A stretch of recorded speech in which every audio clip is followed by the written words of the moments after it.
Okay, let me write the thing.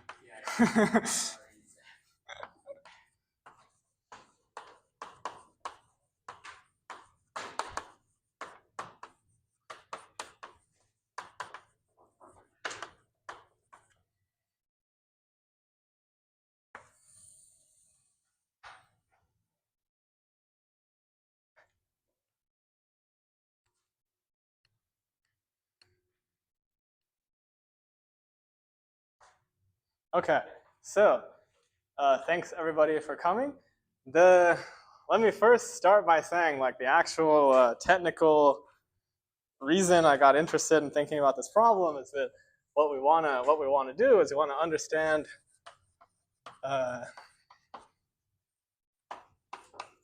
appearance of quantum groups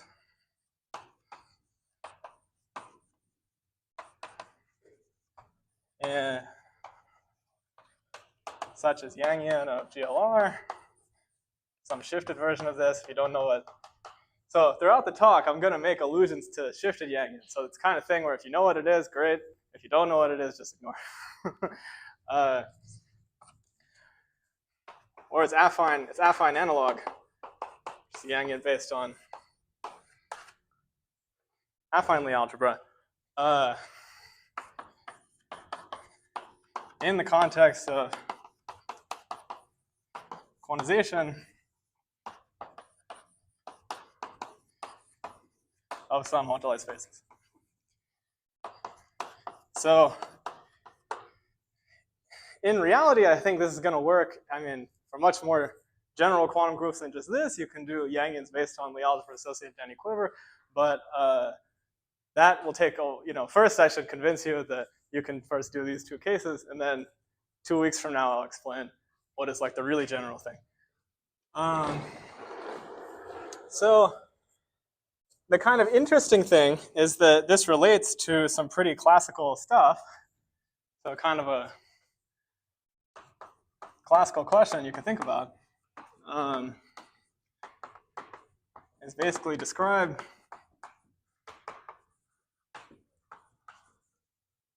moduli spaces of solutions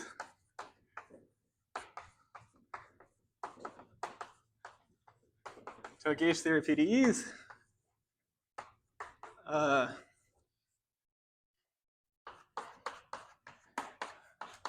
in kind of accessible or finite dimensional terms. What I mean by finite dimensional is that you can kind of tautologically say that any moduli space of solutions to PDEs is, whatever, some variables with some equations, modulo group, but all of those things are going to be infinite dimensional because they're, functions on some space. But the actual result of that procedure is some kind of, nice manifold of variety that you can usually understand by some other means. So examples would be like for instantons on R4, and I'll kind of review in more detail the specific instances of this that we'll need for the talk after I get past the introductory stuff. We have a HM construction.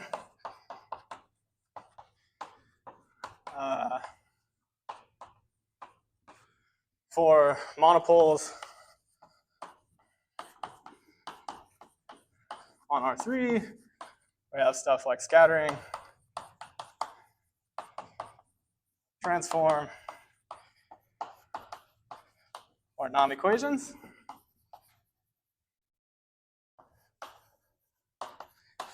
And then, I mean, for the Hitchin system, we have the Hitchin system. But the kind of classical interest in these things is that they give ways to describe what these spaces are in kind of more accessible terms than just saying they're solutions to some PDEs. So let me first review for you what is this thing. And I'm going to kind of argue that there is a lot more structure in the assignment of a monopole to a scattering matrix than was maybe like initially appreciated.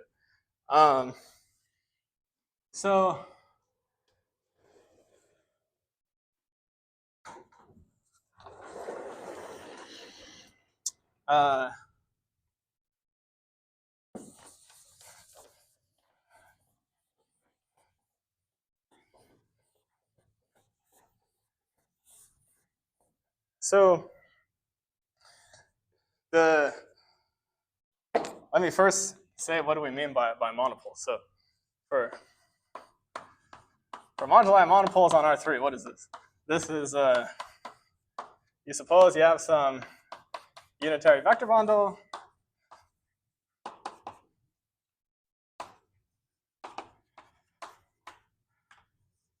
You have a connection on this bundle. And then you have some, like this, basically real valued section of endomorphisms of the bundle. So a real adjoint scalar. And in order for A and phi to describe a monopole, it means that they have to solve this equation. It says that the curvature of A plus Hodge star of covariant derivative of phi is 0. And the moduli monopoles you can kind of write in formally is just saying we need to fix some boundary conditions on A and phi at the infinity of R3. And you can say that the moduli is going to be all the A's and phi's such that they solve this equation plus the boundary conditions modulo gauge transformations, which will be just automorphisms of the bundle. So of course, because it's vector bundle over R3, it's necessarily just going to be trivial, but there are other situations where it may not. So the first reason why you might want to care about moduli spaces like that, especially from kind of modern point of view, is that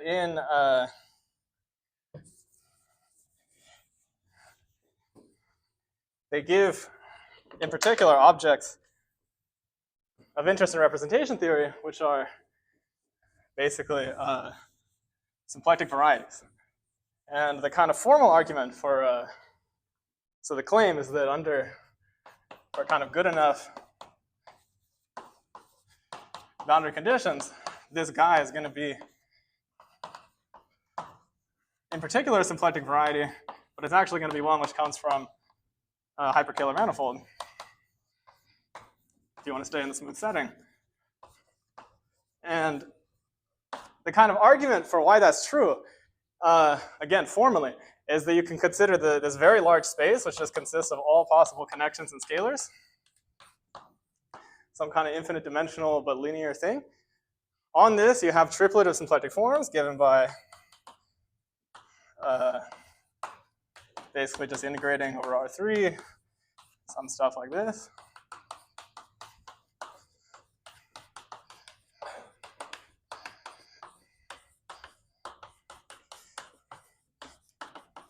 And yeah.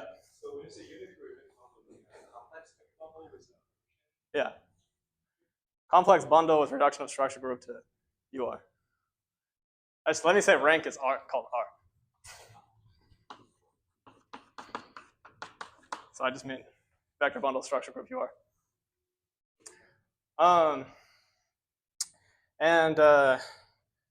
The point is that you can just do a formal computation and show that in fact this triplet of equations is the same as the hyperkähler moment map for the action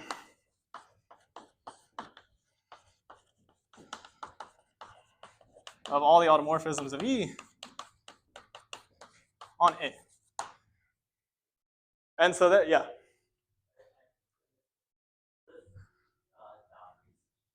Oh, I'm being a little vague. I'll fix it. I'll give the details later. But what I mean is that, so if you want to consider moduli solution to PDE on like non-compact space like R3, and you want to actually get a finite dimensional space out of it, you need to pick some boundary conditions that give you like a nice elliptic problem and stuff like that.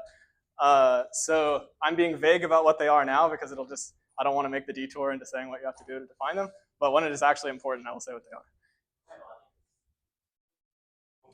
Boundary condition. Boundary condition. Yeah.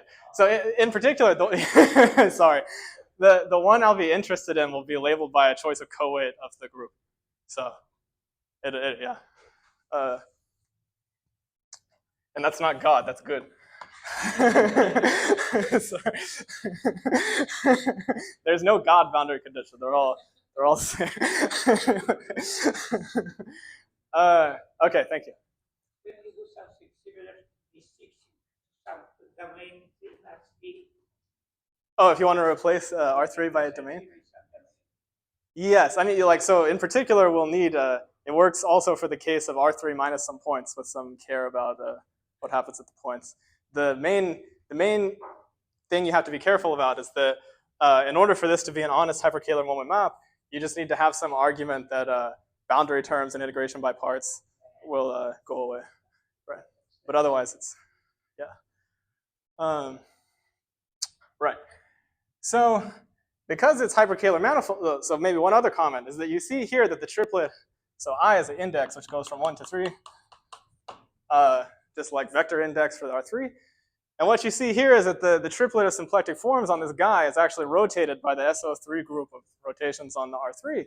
And that means that just from general hyperkähler geometry that if you pick a direction in R3, that gives you a choice of the complex structure on this hyperkähler manifold. And so in particular, if you want to view it as a symplectic variety, you just have to pick some direction. So in particular, let's just say the 3 direction.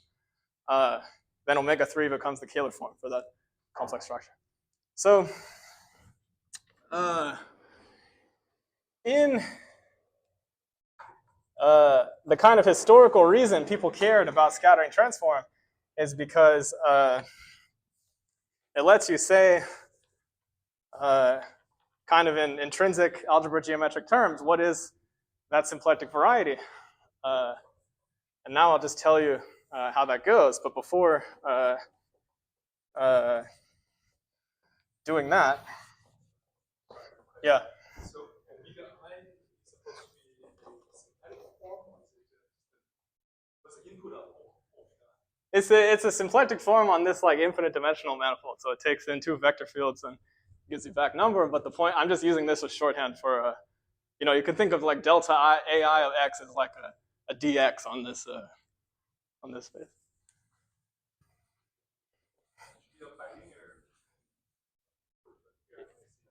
Delta. No, it's not. What is dx? I mean, dx is like exterior derivative of coordinate function, so delta is just exterior derivative on a and phi are coordinate functions. This is just affine space, so you have. That's just a formal thing, right? Anyway. Okay, what was I saying? Right. So what I want to say is that, so kind of what we're actually going to do. So first, I'll just like kind of recall the scattering transform.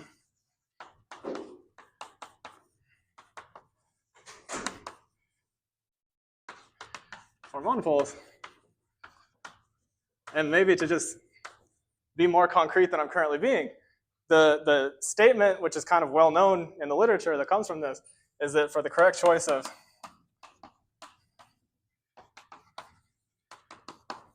boundary conditions and some other details, the moduli space gets identified with, again, after passing to some complex structure, with generalized affine Grassmannian slice.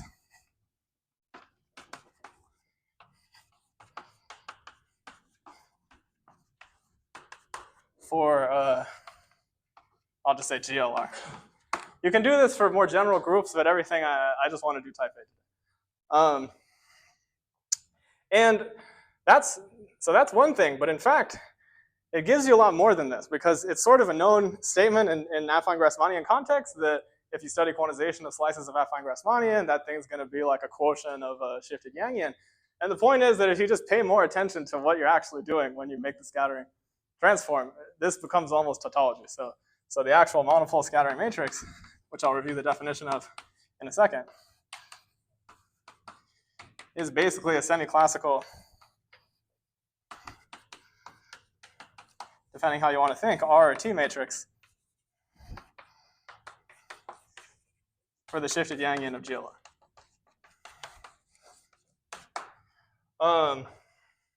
So, and then, you know, from this point of view, it's clear why you may want to generalize something like this to moduli space of instantons, because the sort of classical reason why people would not have thought about this is that if all you think of scattering transform as doing is giving you a finite dimensional description of the space, you already have the ADHM construction, so you don't need to worry about this kind of stuff. However, for instanton moduli, what's going to replace this guy is actually the Yangian of GLR hat, which is like much larger algebra, has much larger representations, and scattering matrix is going to be like a much larger thing. It's going to be like infinite by infinite matrix. And so I'm going to explain kind of I'm going to give geometric construction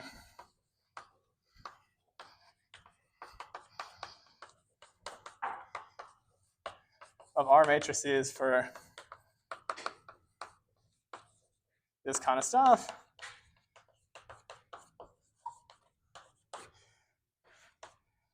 From kind of geometry of the instanton moduli space. And it will be important that they're not commutative. But I'll get to the details when we need them. Right. Yeah. If you consider classical practical monopoles, consider also corresponding quantum particles, and then you have real scattering. You're talking about this kind. Yeah, so I'm basically talking about, like, suppose you have a fixed classical monopole background, and you consider like the S matrix is going to be basically the Wilson line in some direction for the gauge field, which you can interpret as the S matrix for a particle moving in this background.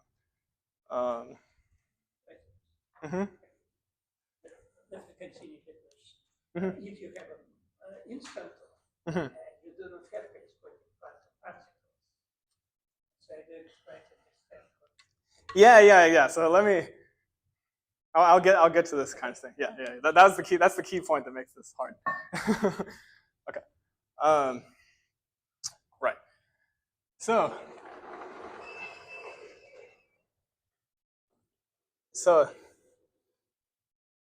for step one, I just have to tell you what is monopole S matrix in some more detail. And so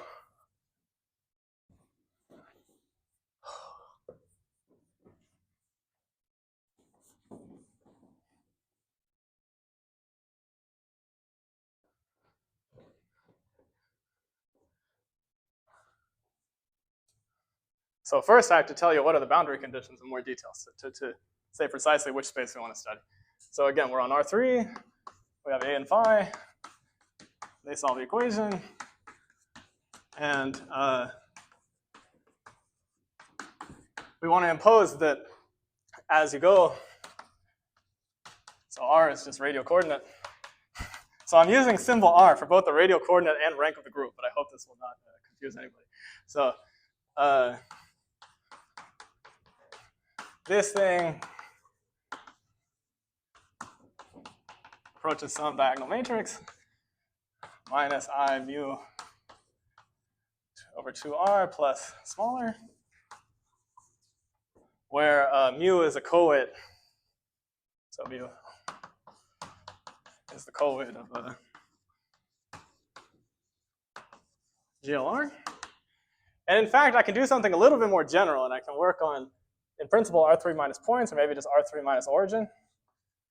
And then I have to tell you what happens at 0. And then you can also say as R goes to 0, I put kind of the same thing. Oh, and I should also mention, A has to go to basically a fixed reference configuration that depends on mu, which is just the Dirac monopole for charge mu. And what this thing is just kind of the standard connection on a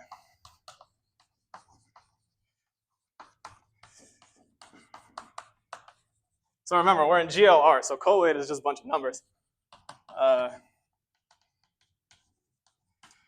This is just the standard connection on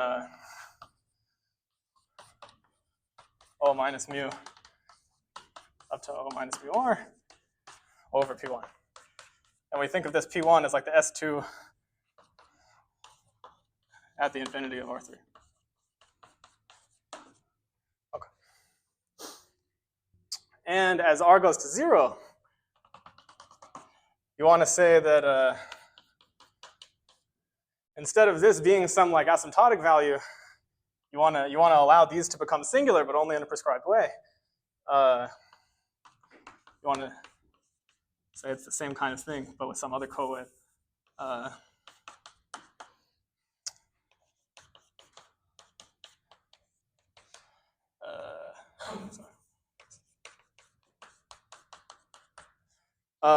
it's the phi 1 to pi r. Yeah, these are just real numbers in this order. And so like in order to write these equations, maybe one other detail is that like when you actually define this moduli space, you say that we don't just have bundle on R3, but you have like preferred trivialization near near infinity. And it's like with respect to that trivialization, you can write this. You also have a new one, bigger than 2. Yeah, or I mean, you can in principle define it even if it's not dominant. Oh yeah. So I'll choose signs on phi, but I don't necessarily have to choose signs on mu. Even the sign choice on phi is, I mean, as long as they're distinct, that's the important thing. It doesn't matter. Doesn't really matter which one it is. The definition of moduli space requires this J derivative. Yeah. So hey, we're only looking in field configurations that do that. And now what you observe, I should say lambda is another. Oh, wait. What you observe is that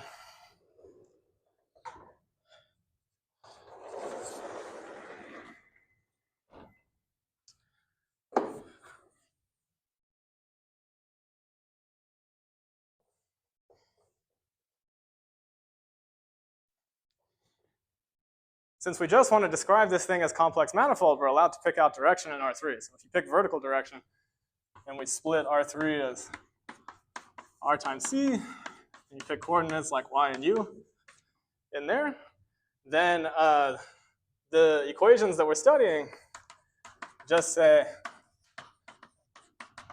that the covariant derivative in Y plus I times a scalar, and this guy commute, and then some other condition that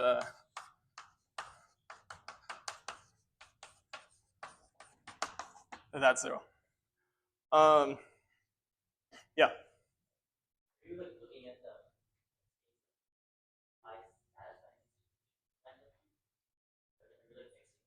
Yeah, mu and lambda are fixed. And oh yeah, I should say like so then we're really going to get a moduli space which is like m lambda mu as a phi such that equation holds plus the mu lambda boundary conditions. Why did I say more? And once again, this bound, and like when you write this, it really means relative to some decomposition of this guy into line bundles near 0, but you don't fix the decomposition. Okay. So, right. Now the key point is that if you look at what the equations are, they're of the form kind of one, holomorphic equation that only depends on the mu bar, the u bar part of the gauge field, and this complex guy ay plus I phi, and then something that looks like a real moment map. I mean, they are hyperkähler moment maps, so this is automatic. And so by some kind of usual simpletic equals GIT thing, you want to say, okay, we can just forget this. Now this is like not 100% rigorous because we're in infinite dimensional situation, but let's not worry about it for this talk. And you just say, let's look at solutions to this up to complex gauge transformations. And what that means, what this equation says is that if you give me a d bar operator on some bundle, let me say, so E is the bundle over R3. R3 is like this. This is the U plane, and this is the Y direction. And so if you restrict E to Y equals constant, it's just a vector bundle on Riemann surface, C. And it has a choice of a d bar operator, so that that makes it a holomorphic vector bundle on the Riemann surface. And this just says that you have like family of holomorphic bundles on the U plane parameterized by Y, and they're all isomorphic using this, except, I didn't draw my thing correct, but except at 0, where the fields are actually singular. So the point is that if you imagine like a movie where you start with bundle down here and it moves up here, according to the evolution in the Y direction, as a holomorphic bundle, it actually doesn't change, except at U is 0. So you can kind of quantify this by saying,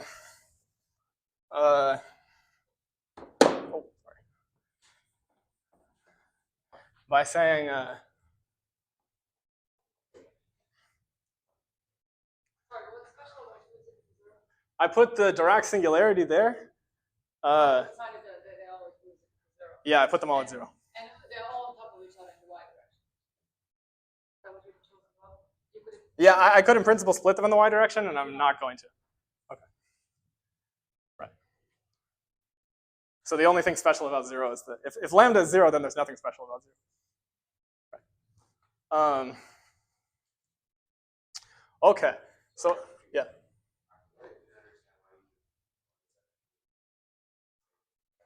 Oh, okay, right. So it's kind of a general thing that if you have a symplectic manifold, which is actually a Kähler manifold with an action of a group, and that group action is actually holomorphic, that if you're studying the quotient of like the 0 level of the moment map for the group action by the compact group, that is actually the same as forgetting the equation, modding out by the complexified gauge group, and imposing some kind of stability condition. I'm ignoring the stability part here because I can get away with it, but in general you have to do that. So yeah, I mean, so yeah, that's the thing.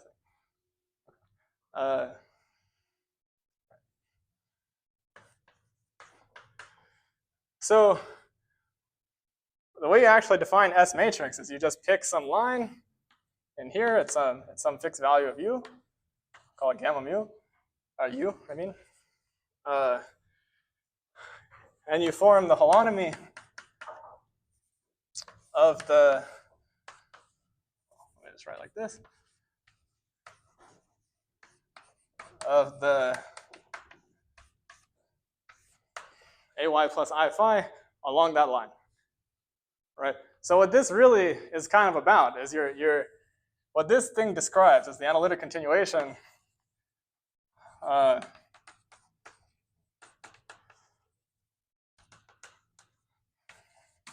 S solving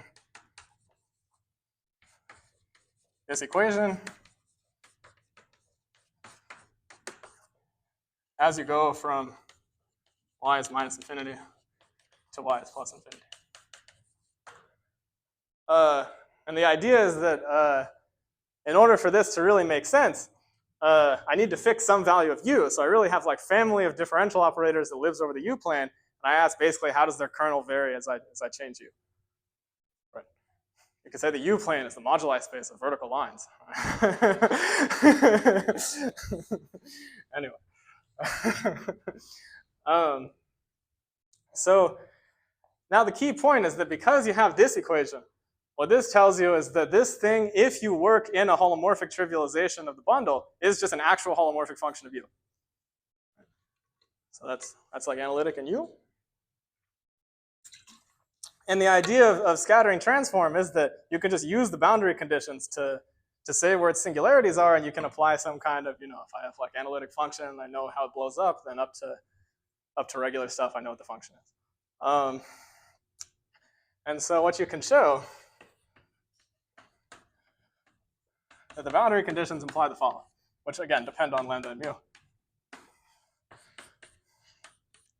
They imply first from the R to infinity one, that if you take u to infinity,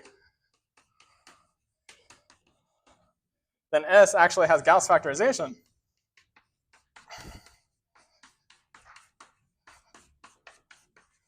So this guy's lower triangular, this guy's upper triangular. Of following form. Of the form, the lower triangular one is like identity plus smaller. The upper triangular one is also of the identity plus smaller, and H is U to the mu plus smaller.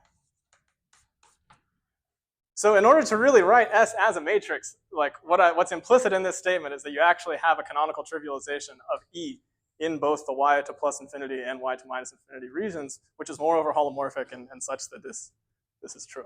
So the actual like proof of this statement is basically just showing that, and I'm not going to do it because it's, well, the paper's already in archive, and if you just go in Appendix A, I explain how you do it. So, but it's a well-known, I mean, this is classical stuff. Now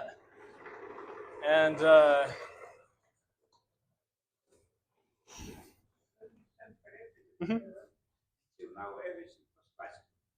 Yeah. And I mean, everything will, you mean classical in the sense of like old, or classical in the sense of not quantum? Yeah, no quantize, yeah.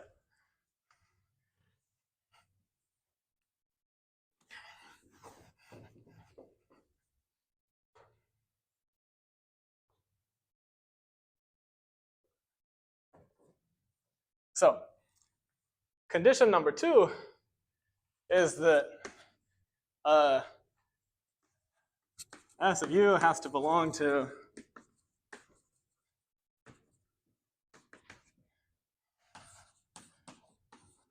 this double coset. And this is basically just because you can argue that in fact it has to depend rationally on U, and its only possible singularities are like at infinity and at 0. At 0, the singularity is of just of type mu to lambda. This basically just says that that's the only singularity. And in fact, you can define a partial compactification of monopole moduli space. So it sits inside something bigger, which is like Uhlenbeck type compactification. So just to fix, to just say precisely what so this guy is just smooth hyperkähler manifold. The compactification will not be smooth. This will be like singular affine variety.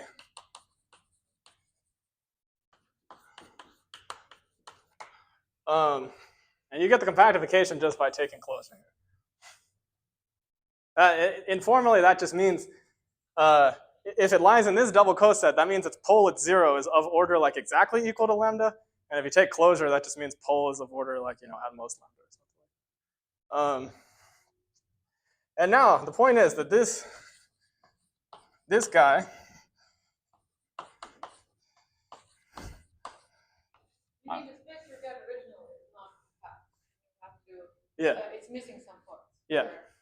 If lambda is minuscule, taking closure does nothing because there's no smaller poles that it can have. If it's not minuscule, it adds stuff. But this non-compact is bad. You have to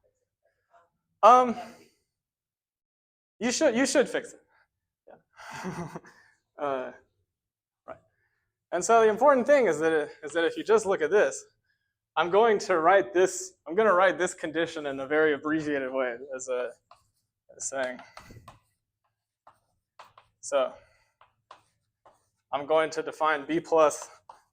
That's going to be Borel, which is lower triangular for me for GLR. This will be opposite Borel. And then subscript 1 means that at U equals infinity, it evaluates to 1. I'm just writing conditions 1 and 2 in symbols. I'm saying nothing new except notations, and I'm not going to use the notations again for the rest of the talk, so if you don't care about them. I mean, if you're confused by them, just ignore it. This defines something which appears in this BFN paper. So this is in BFN, slice and affine, blah, blah. I apologize. I'm not trying to be rude or anything, but I don't remember the title. And if you Google this, you'll get the paper. So that's the citation. The point is, this is called generalized affine Grassmannian slice. For G, So for me, G is always GLR. The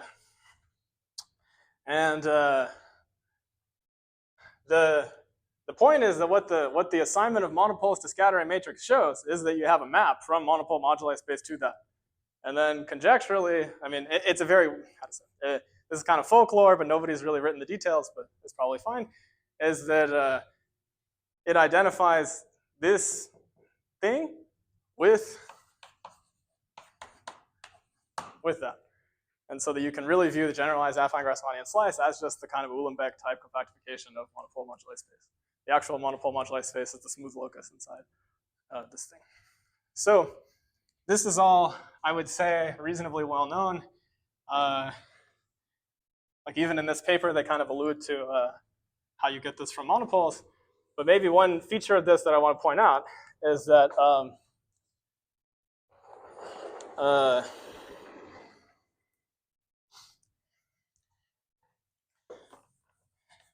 S matrix actually has a lot more data than just the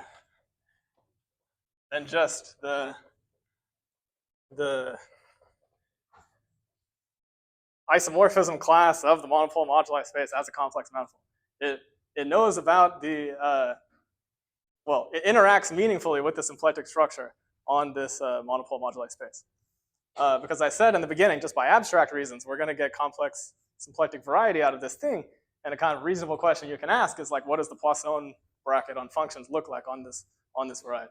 So if you take matrix coefficients of S matrix, so I and J are going to be from 1 to R. Each of these is going to be a rational function in U with coefficients in the coordinate ring of this guy. You can actually normalize things so that they're really polynomials in U too, but whatever. And you can ask, since they have coefficients in functions on this thing, and this is a symplectic variety, I can ask what is Poisson bracket of these functions, right? And answer is that, in fact, what it is something that looks like this.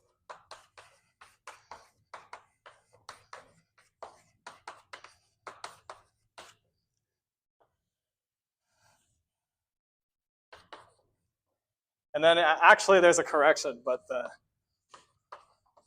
this turns out to just be fixed by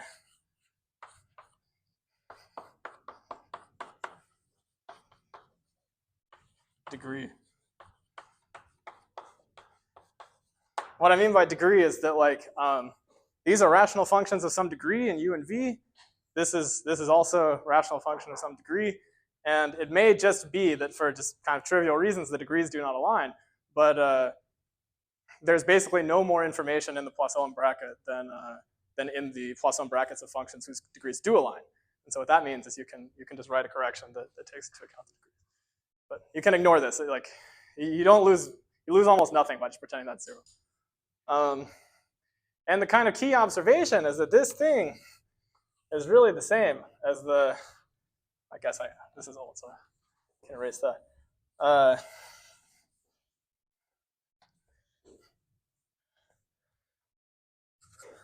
This is really the same as the quasi-classical limit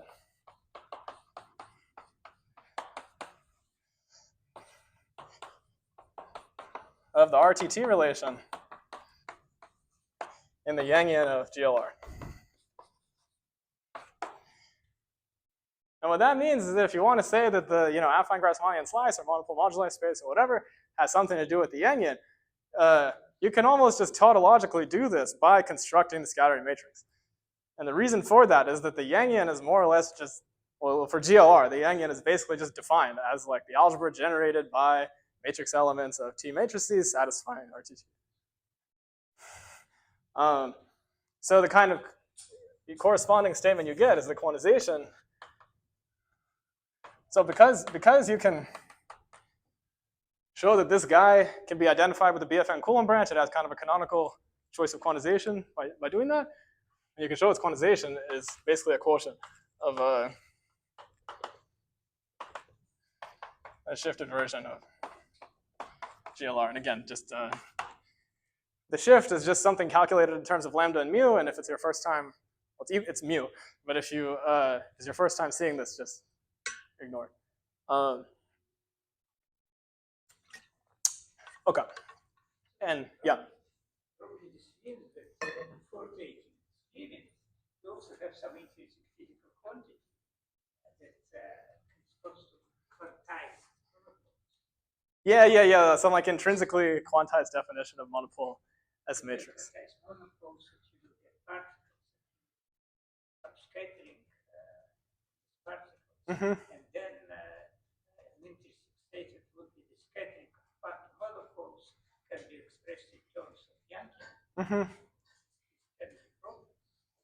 Okay, so I guess for most of today, I'm going to be in the quasi-classical limit, but there are tools you could do. You can develop some things along these lines, but I think it'll take me too away from my statements today.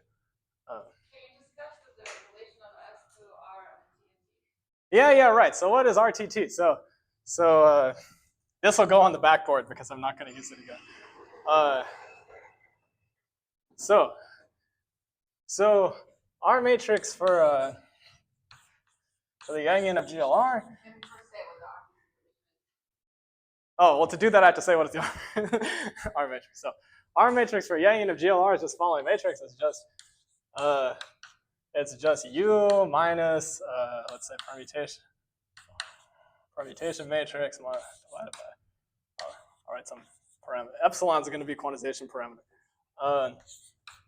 This lies in endomorphisms of two copies of Cn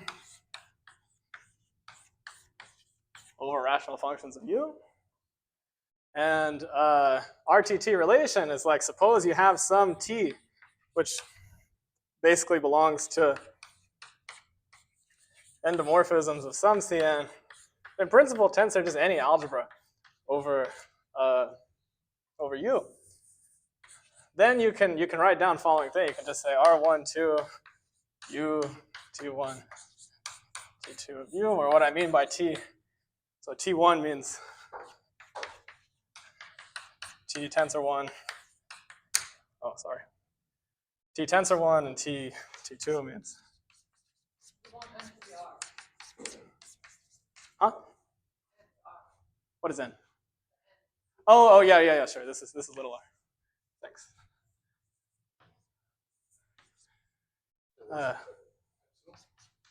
It's just some. You can set it to 1 if you want. It's quantization parameter.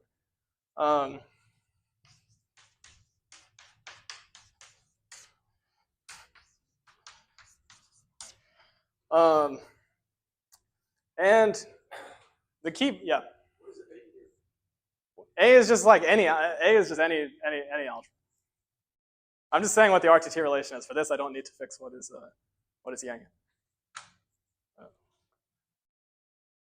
Makes sense. So I was like, okay, if you have matrices with coefficients in anything, you want to say that they satisfy the RTT relation for Yangian of GLR, that means that they satisfy this equation in whatever their coefficients are. That's the same as giving a homomorphism from Yangian of GLR to A.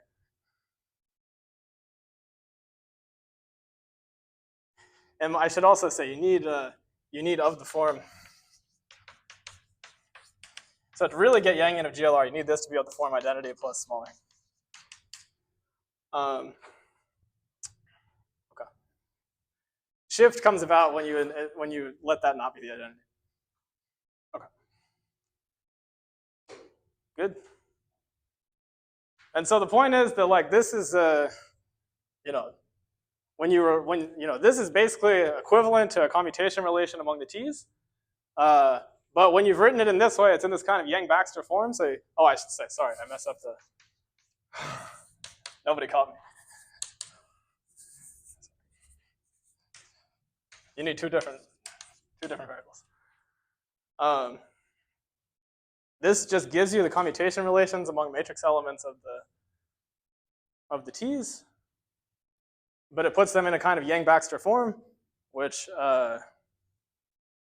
you know, tells you that whatever t is, it has to do with some quantized integral system. Okay. What that means, so the classical limit for relevant for monopoles to get Poisson brackets, you need to take basically epsilon to 0 in here, and take the coefficient, take the leading coefficient, and that'll give you the Poisson bracket on the monopole moduli. So,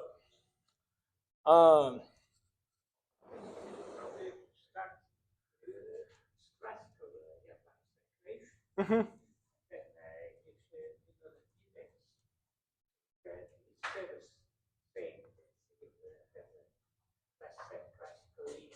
Mm-hmm. Mm-hmm.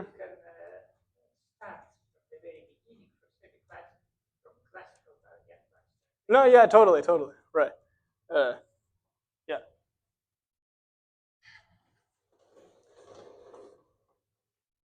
Okay.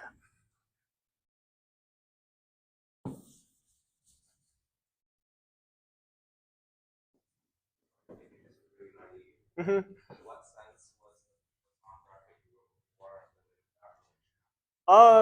I just claim if you write out coefficient, if you just expand that thing out in indices and stuff, and then you take epsilon to 0 and you write Poisson bracket equals limit 1 over epsilon, the commutator, that you're going to get the right, like, if, yeah. What was A? Oh, A was the algebra of functions on the, quantized algebra of functions on the monopole module.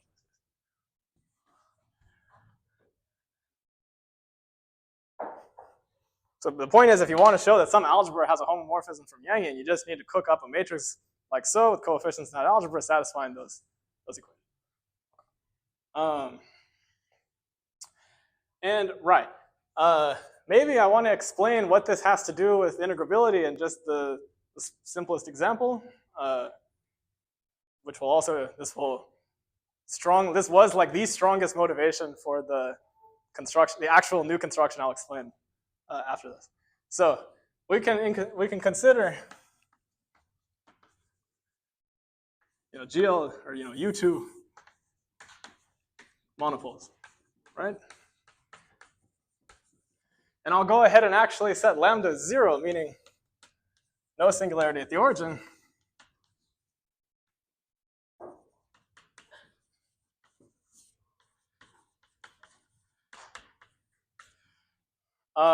And mu is maybe this thing, k minus k, where k is an integer. So the S matrix is just a 2 by 2 matrix, right? So I'll just name its entries. Like so. And in fact, you can show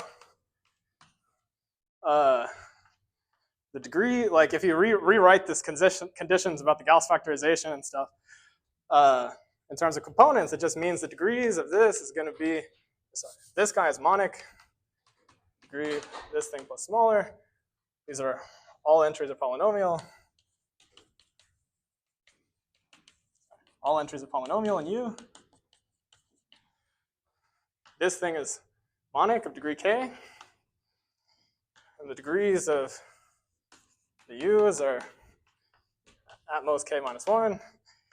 And the determinant of S is 1.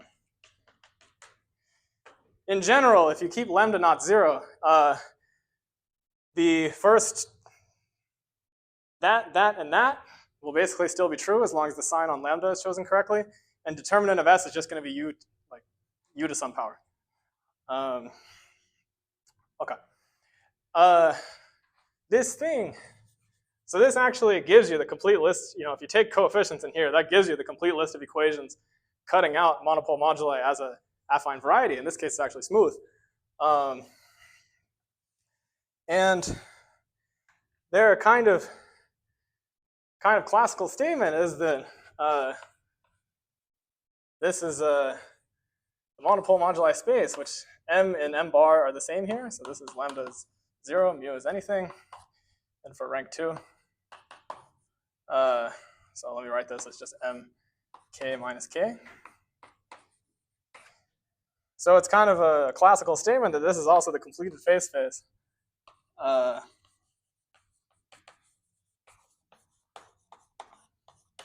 total lattice. And so I think we have some Constantine students here.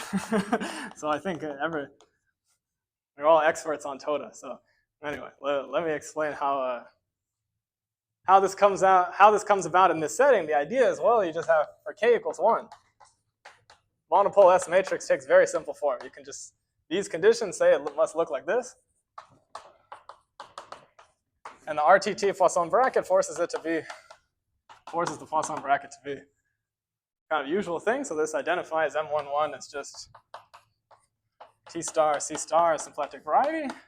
And then, one of the basic things that makes Yang-Baxter formalism work is that if you have two solutions to RTT relation and you multiply them as matrices, you get back another solution to the RTT relation. So if you consider something like this,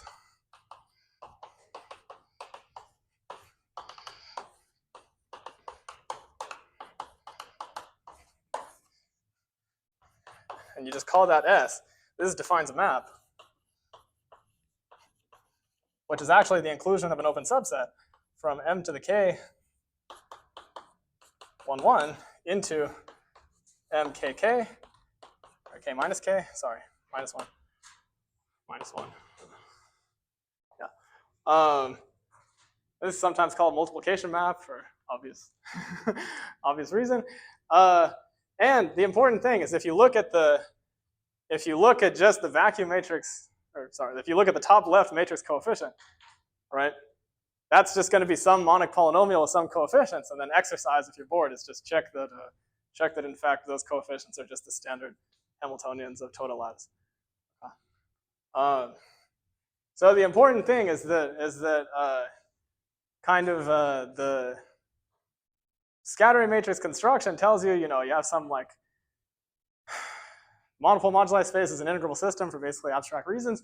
But if you want to identify sort of which integrable system it is, this is usually not a very well-defined question because which integrable system just means like you want to write the Hamiltonian in some coordinates and recognize it as particle motion. But if you have the S matrix construction, you can kind of make this more sharp because you can say, well, the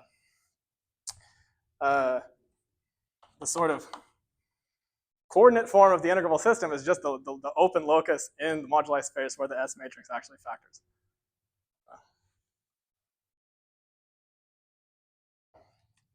All right.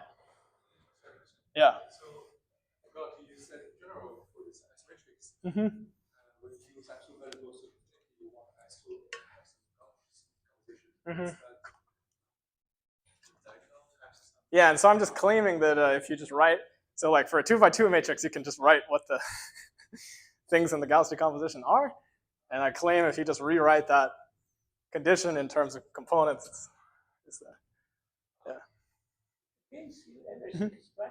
Mm-hmm. Everything today will be, like basically the whole talk today will be classical. And then next time I'll kind of explain what do you really do with the quantized, basically how do you construct the quantized R matrices in a uniform way. All right. Okay. Good.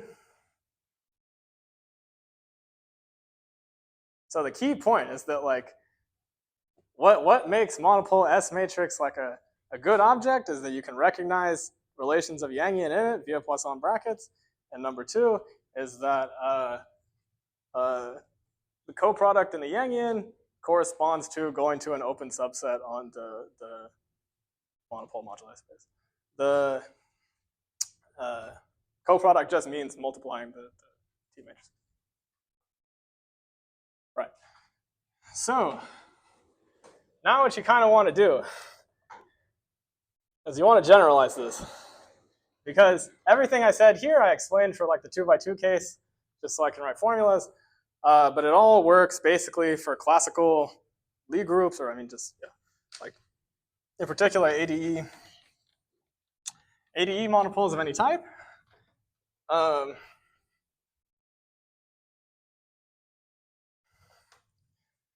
So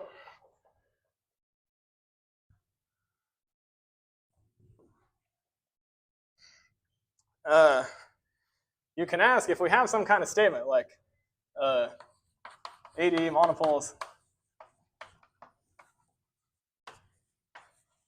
have S matrices which give kind of canonical presentations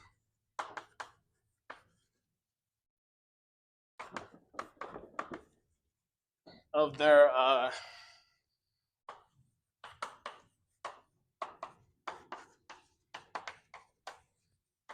Poisson algebras of functions.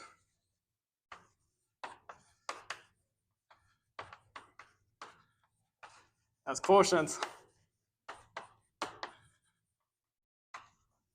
of Poisson limits of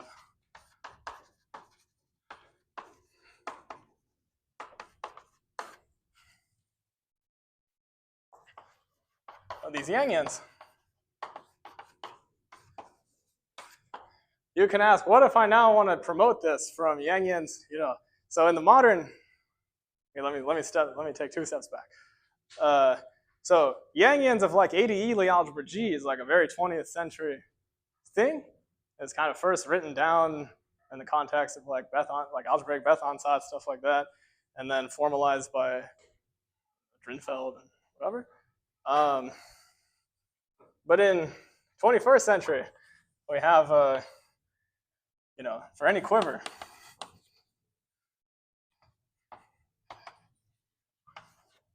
not necessarily an ADE Dinkin diagram. We have Lie algebra.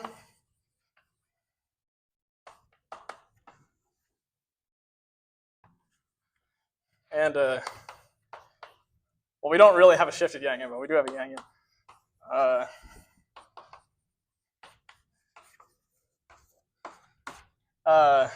Defined by Malikokunkov.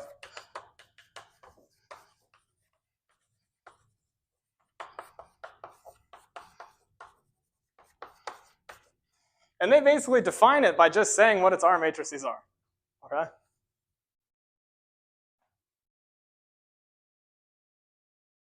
And you can ask, what is going to play the role in general quiver context of moduli of ADE monopoles? Well, the key point is that by the same BFN paper I referred to earlier, the W's are the same as the Coulomb branches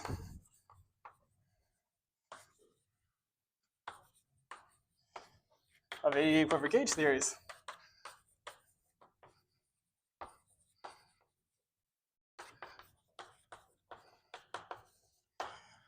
Where which gauge theory you're going to get depends on lambda and mu. So maybe I'll say gauge theories of lambda and mu. So the example I discussed, the W, so in R equals 2, lambda is 0, mu is k minus k. The quiver is just the dot, and you're just doing the Coulomb branch of quiver gauge theory with a gauge group and no matter whatsoever. Okay? And so then this makes you, if this is really going to be some kind of general statement, you need to be able to construct for the Coulomb branch of any quiver gauge theory whatsoever, what is this kind of S matrix? Right? If you want to say what is the R matrix going to be that lets you identify corresponding Yangian with the Malikokunkov one.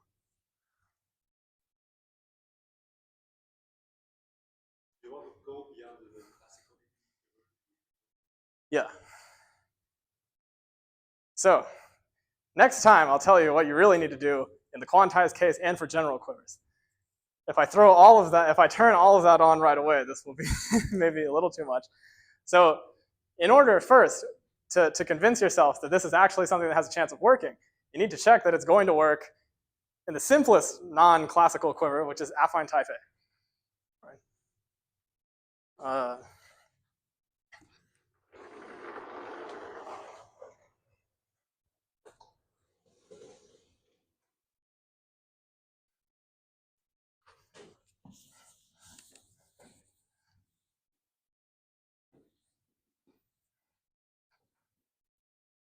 So we can consider when Q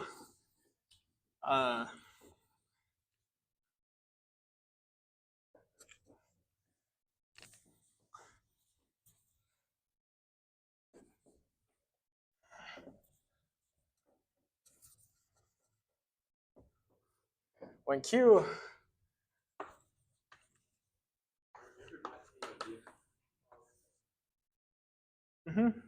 How do you use this as matrix to show that algebra function is a quotient?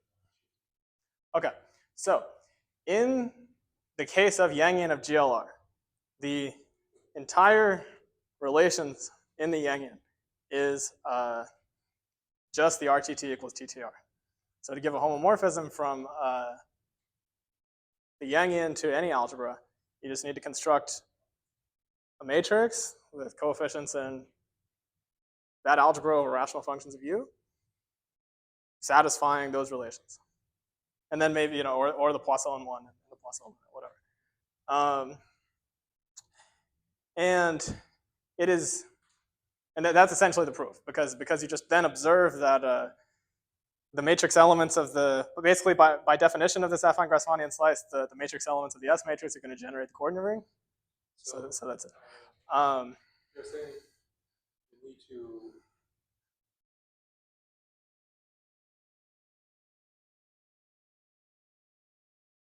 you have this RTT to TTR relation, in which the T cares about this AU, cares about that term. Then how does this RTT equal TTR relates to S? T equals S in the semi-classical limit. There's a quantized version of S. I don't want to talk about that today. Now the point is that for the general Malikov-Kunkov Yangian, it's guaranteed by construction that the RTT relation is one of the relations. In general, you don't know the full list of relations, but because of the way they're defined, if you want to say what it means for like a vector space to be a module over that Yangian, it means that you just give a way to braid it with all the other modules of the Yangian.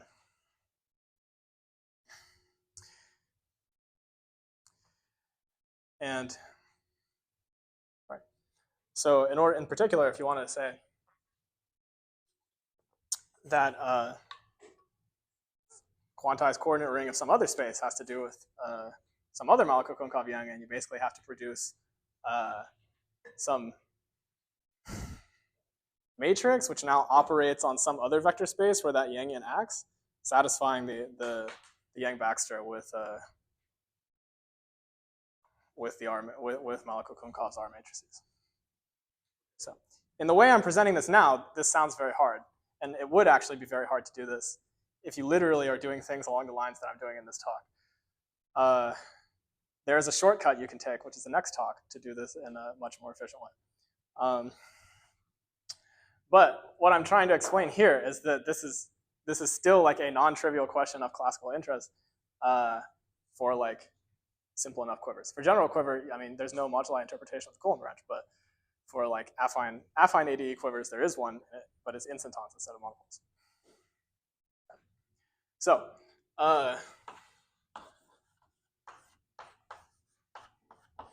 if you have Coulomb branch like so, this thing, well, this quiver is self-dual under the 3D mirror symmetry, so its Higgs and Coulomb branches are really the same. And in particular, the Coulomb branch of this guy viewed as the quiver for the 3D n equals 4 quiver gauge theory. Its Coulomb branch is going to be the same as the Hilbert scheme of points on, I'll just write T star C.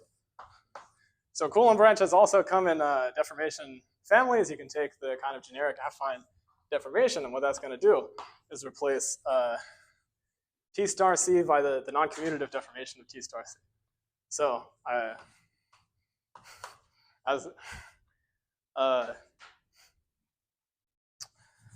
this sounds kind of scary to talk about instanton moduli or Hilbert scheme of points on non-commutative space, but as explained by one of the audience members, is actually simple from the point of view of the ADHM construction. So you could say, let me write this guy as, let me just write this like this.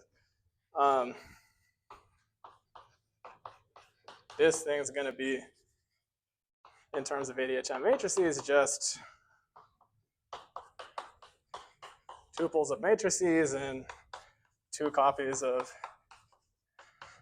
so V is the framing space, W is the, I'm sorry, W is the framing space, V is the node space.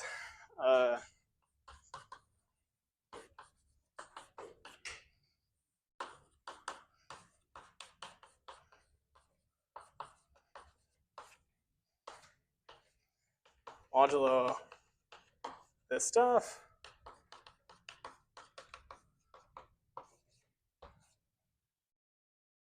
And then quotient by GLB. So this is just ADHM construction, and sorry, this is basically illegible.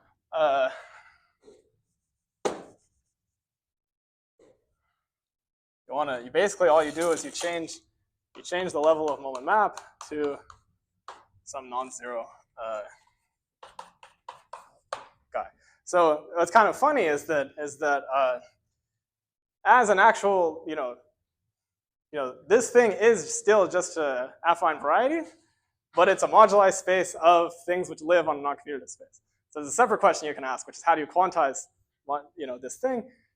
This we won't talk about today, but for now, all you need to know is that it can be interpreted as like moduli of instantons on non-commutative surface.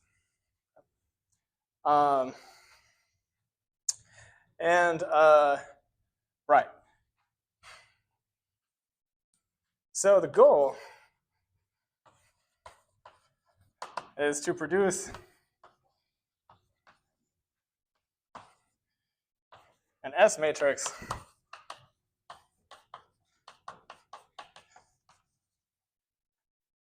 for this space, which will be viewed as a semi-classical RRT matrix.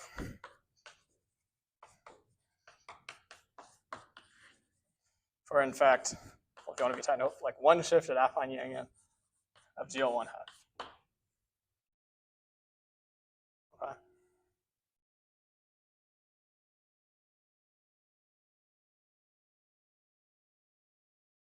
Okay. So now, a kind of key technical point is that like this algebra is much larger than not certainly the Yangian of GL1, but even the Yangian of GLR for any R, because Yangian is like you take universal enveloping of like polynomials in the Lie algebra, and so if your Lie algebra already has another hat, you've added like infinitely more generators to whatever you had before. And in particular, the kind of smallest types of modules you can find for this thing are pretty much already infinite dimensional. So like typical modules for this kind of stuff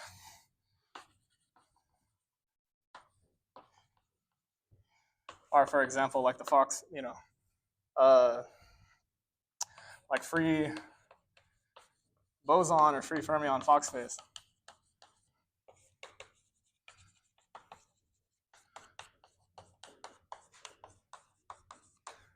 So, because I'll need it in a second, let me also just briefly remind you what is the free fermion Fox phase.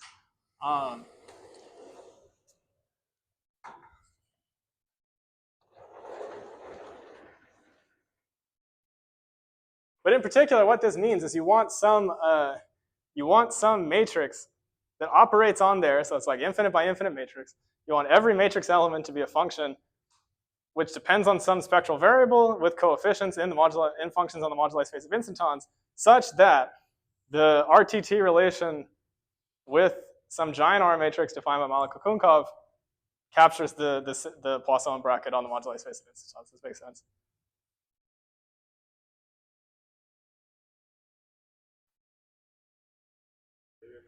Yeah. What's the GL1 hat? Okay.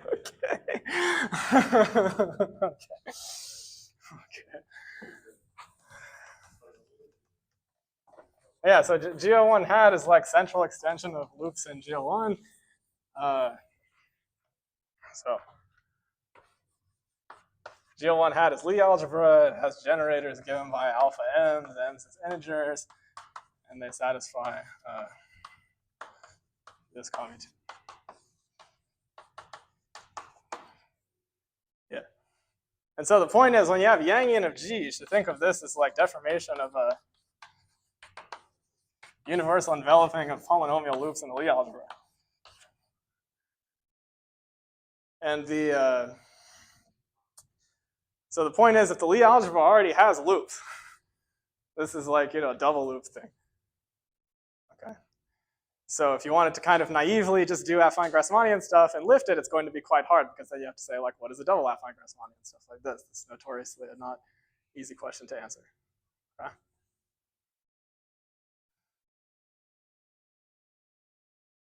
So, but again, the key point is that if you want to write down an S matrix like that, it's pretty hard to do it naively, because the coordinate ring, this thing has dimension just two. This is smooth affine of the dimension 2n,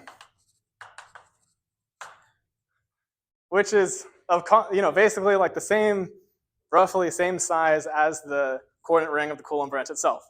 I'm sorry, of finite ADE Coulomb branches, right? Basically, if you add a loop to a quiver, this does not actually change the dimension of the Coulomb branch.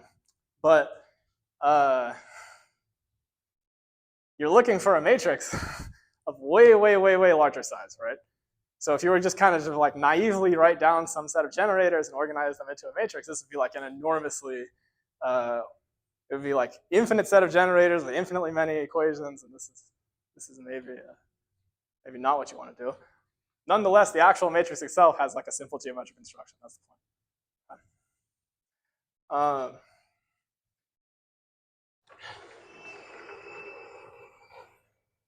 Okay, so what's this thing going to be?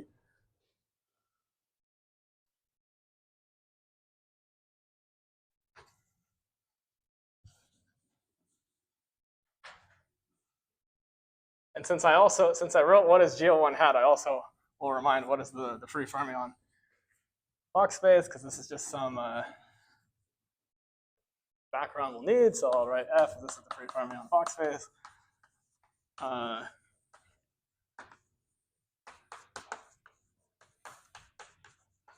So here you introduce basically some giant Clifford algebra with generators like so. R and S are in integers plus half. Yeah. For the monopole, sorry. Mm-hmm. If you want to think of the moduli as monopole as giving you some module in Yangian, is this a finite dimensional? No. In general, no. So the statement is that for every, so again, this is easier. The actual Yangian is there once you quantize, okay? And the usual statement is that for every Lagrangian in the complex phase space, I'm going to get a module over the quantized algebra of functions. So unless every Lagrangian in the Coulomb branch, the quantized Coulomb branch. Like the Lagrangian, the Coulomb branch will arise as the singular supports of some modules over the quantized Coulomb branch, and these will typically be infinite dimensional unless something is nice.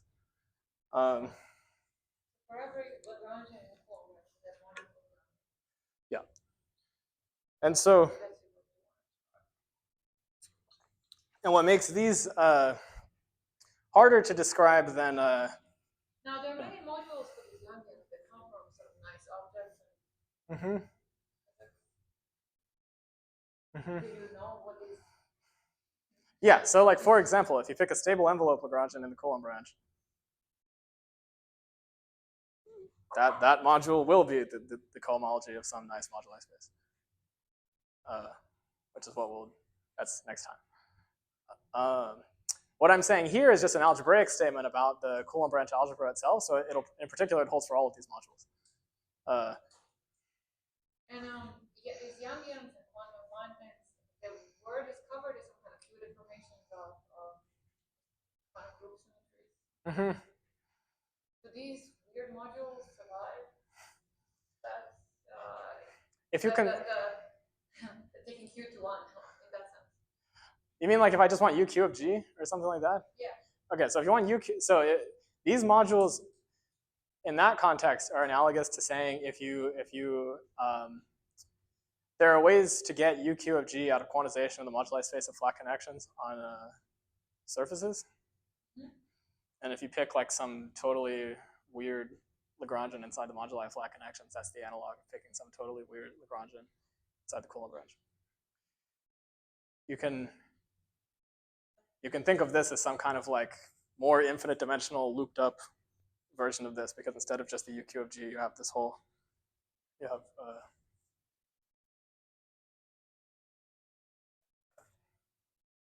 okay. Oh yeah, nice. Yeah, please don't stop. Don't hesitate to stop me if like I operate in some world where everybody does quiver gauge theory, Yangian stuff all the time. So if you're not in this world, please, yeah. Will you by the end have some means of understanding why this is happening? In other words, why is this true? Why Lagrangian models or I can at the end, I can at least say that I understand this as well as we understand how to produce modules over the Malika-Kunkov Yangians already. If you want to like hair split over like how fundamental is that, I mean, we can talk about that, but whatever. The way it's going to be presented today is as a little bit of a magic trick. The point is that I hope that you will share my opinion that it is such a cool magic trick that we should work hard to understand what happens. Okay.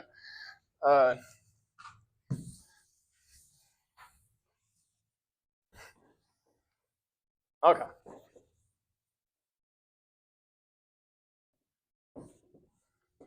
So, right, so you have some big Clifford algebra with these generators, and F is just, F is defined by saying it's all the negative modes acting on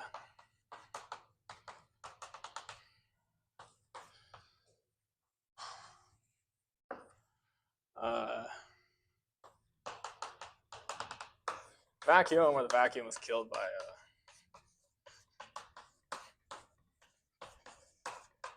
all the positive modes. And then this thing is also, we have Bosanization, so if you make the generating functions for... I am going to explain this very quickly because this is like standard stuff. So,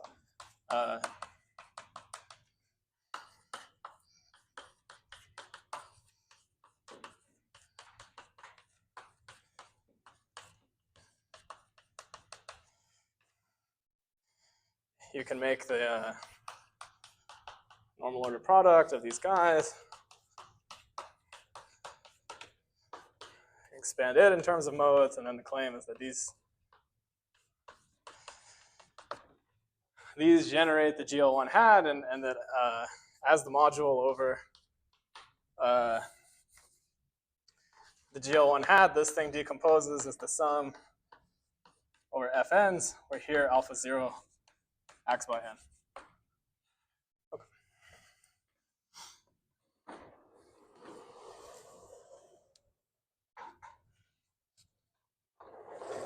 So that's just like some CFT stuff, right?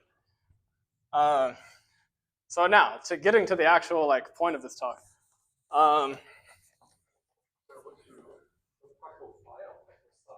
Phi.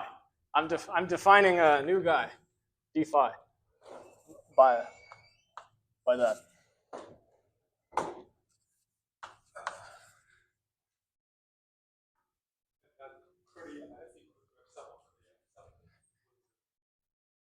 So curly f sub n is the Fock module. This is curly f sub n is the Fock module for the Heisenberg algebra on which alpha 0 acts by n. So that just means take all the negative modes and act on what up alphas. Mm-hmm. Yeah, Bosanization, exactly. So, right. Yeah. Okay. And so as I said, the main construction of today is just going to be some kind of, I'm basically using the fact that, I'm able to give 2 talks to like a very extended, like the paper that was posted to archives, in some sense, just a motivation for its followers. And so likewise, this talk is basically trying to make you share my conviction that the fact that Coulomb-Branch's quotient of Yangian based on the quiver is actually like a general, you know, going to be a general statement. Okay, so the first step is, how do we get from, you know, Yangians of GLR and to the hat ones? And correspondingly, how do we get from, and these have to do with UR monopoles. Now we want to replace this with UR noncommutative instantons. And so, of course,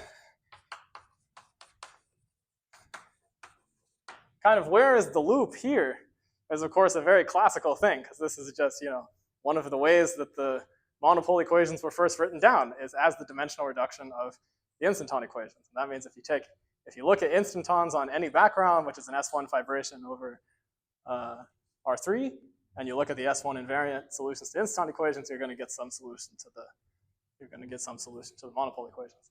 And you kind of just have to ask yourself, how do I like rewrite the scattering matrix in such a way that I can track what happens to it when I undo the process of going to the S1 fixed points? And the way that you do this is you say, what is the scattering matrix for the UR monopoles? It's just some R by R matrix. And we have, of course, a map from GLR includes into GL of the exterior algebra. And, you know, a kind of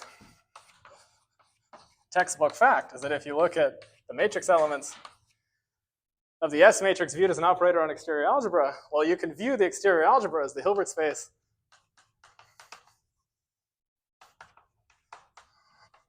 arising from quantization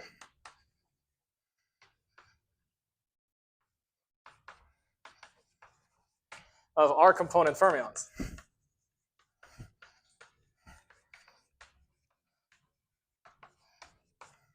Kind of science I tell it. And, you know, a basically formal consequence of this statement is that you can write some formal path integral expression for this thing.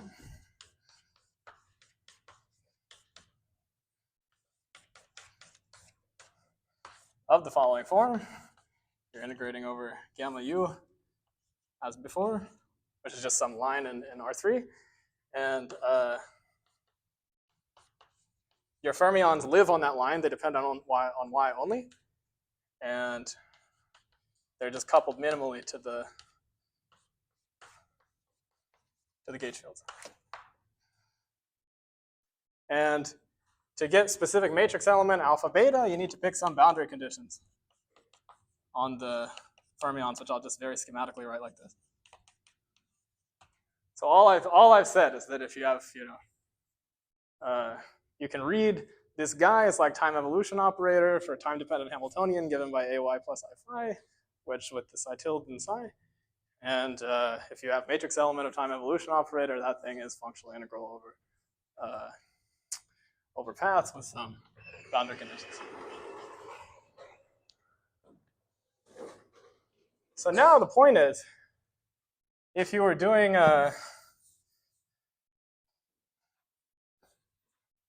if you wanted to promote from a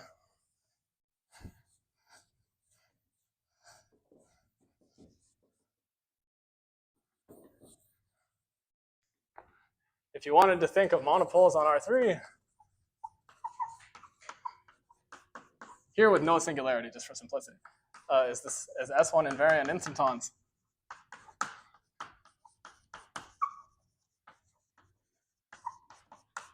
on R3 times S1. What you want to do is just replace this differential operator by, if I call the coordinates here, let me think of this as c star times c, which has coordinates like z and u, and z will be e to the y plus I theta, or y is the same coordinate we had on the vertical axis before.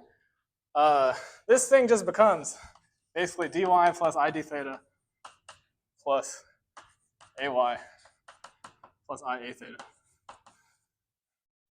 Yeah. Big pic. Yeah.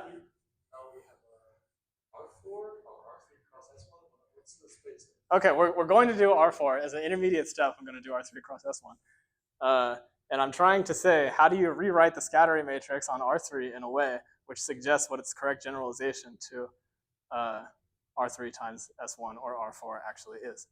And so I'm saying the way to do that is you write it as fermion path integral, which is essentially formality, and then you, yeah. I understand there's a map from GLR Mm-hmm. to GL. Mm-hmm. What is that? Well, I'm just saying, if you have matrix elements, a time evolution operator, that's functional integral with, yeah. So I'm just saying, view rho of S as a time evolution operator for the R component fermions. Yeah.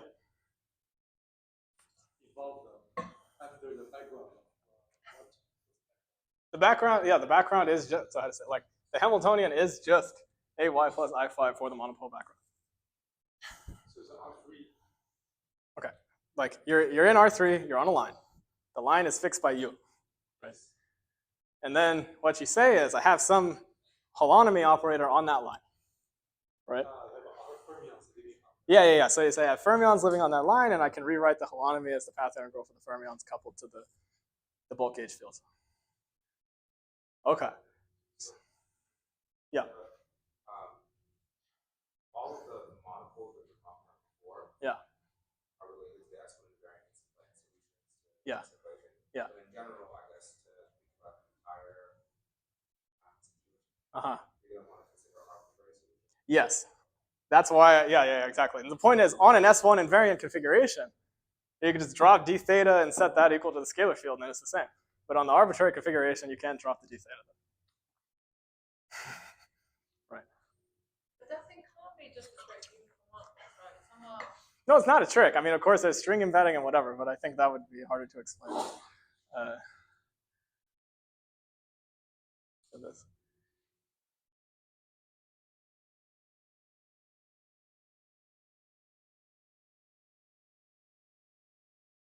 Or is the existence of these fermions somehow, I mean, those fermions are somehow able. No, yeah, the fermions are much more important than they look from this point of view. Right. I took this because I'm just doing this because I think it's the shortest path to the result. Just because we have a lot of, like, I'm already pushing it with math people in the audience with this argument. And I think if I did string construction, I would completely. No, I didn't mean to do a string construction. Yeah. Okay. So. Okay.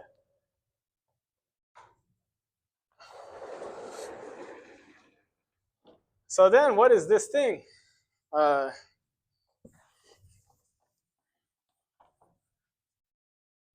I was about like you fix that background monopole configuration, then you just compute the holonomy and plug in the representation. Now you're saying you're doing some path integral. So I guess it really depends on the representation must arise as the Hilbert space of the quantization of those degrees of freedom. The special thing about exterior algebra is that it arises from fermions.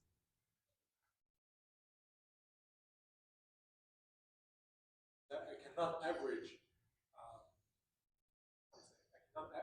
Without choosing a representation, I cannot average on these. No.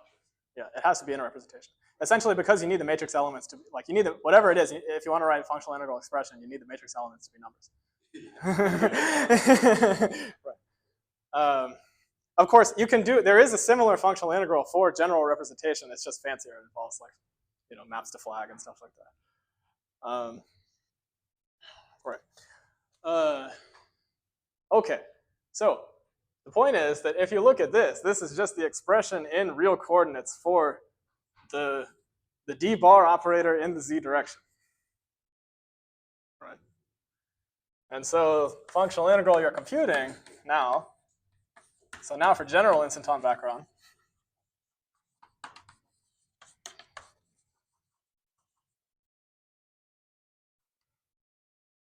okay. So I have like 15 minutes to explain the actual the actual new thing. Okay. What you want to do is you want to pick some curve.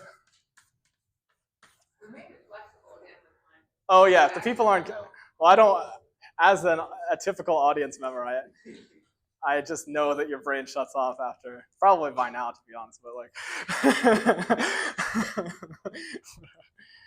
yeah, I don't want to go much past 2 hours. But anyway, if you want to do this thing in general background, what you want to do is you want to pick some kind of curve in T star C.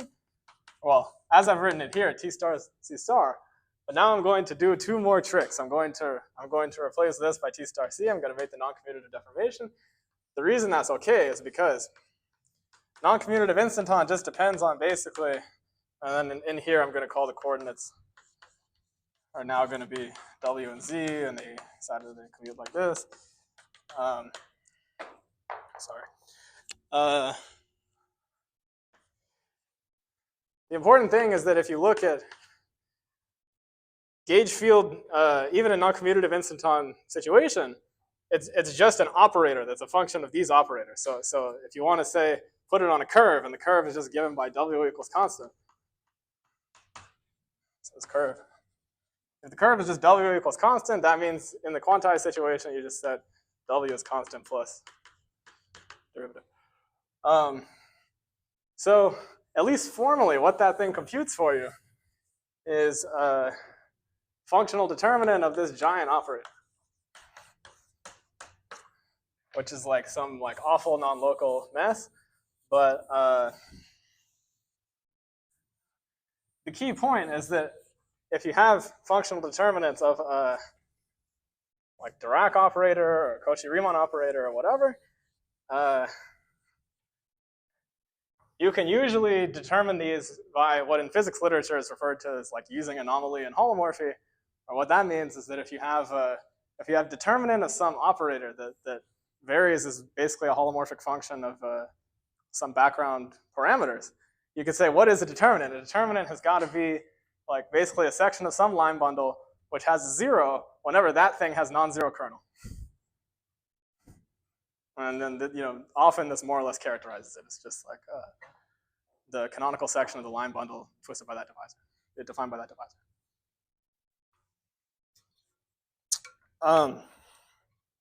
And so in this situation, what you got to do, and by the way, I should mention like okay, so for concreteness,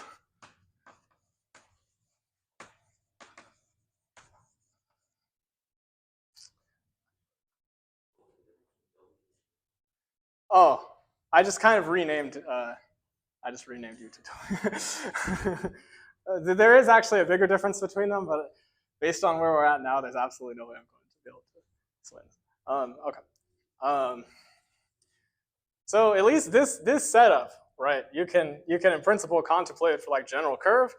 And by the way, if you say curve inside noncommutative thing, what that really means is like, well, if you say curve inside noncommutative cotangent bundle, that really means like holonomic D module with that as the singular support. For concreteness, let's just assume C is the z-axis. So if here is your picture of T star C, the fermions wrap this guy, and the kind of real picture of the curve is this. And the instantons are in principle floating somewhere over here. This is a small cheat because this is not commutative, but it's okay. Now, what I want to say, sorry, let's stay here, is that even though this actual D bar operator in like the non-commutative situation is some very, very, very complicated thing, on completely general grounds. If you have like functional integral with fermions on some geometry with only one asymptotic boundary, you expect that to just give you an element of the free fermion Fock space by just kind of general principles of quantum field theory, right? So the idea is that if you look at this over all possible boundary conditions at infinity, this is going to define for you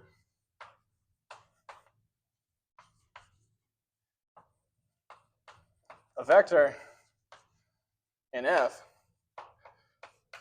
for each, basically for each point in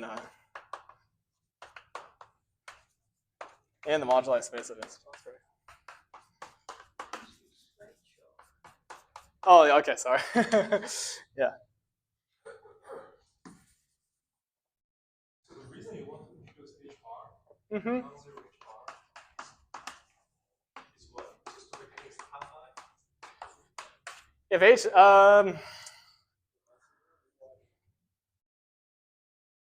because the S matrix is basically trivial if H bar is 0. It's well.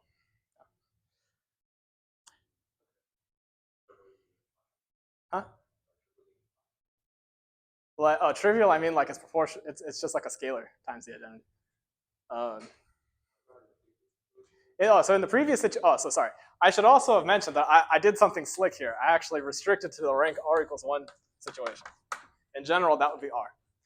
It would be true that if you studied U1 monopoles, the S matrix is actually always very boring. The only thing about instantons, which like a special thing about instantons, which has no analog in the monopole problem, is that U1 instantons, if you look at like honest U1 instantons, are also not very interesting. But if you subject them to the noncommutative deformation, you know, there are once again basically interesting instanton configurations. And this is kind of reflected in the S matrix because if you specialize it to H bar 0, it just gives back something kind of completely silly. However, if you were to study higher rank instantons and you don't just do rank 1, then you actually can turn back off H bar and still get something interesting. It's just that I already had to say what his GL1 hat. I really don't feel like going into like the details of GLR hat and stuff like this, just to keep this as easy as possible. So, okay.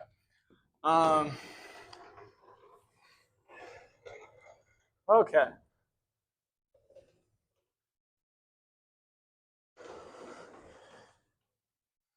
So the point is, it's kind of easy to explain how you actually construct this vector in the Fock space. So, and this is the part also where we can. So I've been a little bit loose on some of the math finer points of what I've said, and I will at this point stop being loose and do math. So you could say, what does it mean for something to really be in the kernel of a D-bar operator? This just means in the commutative situation.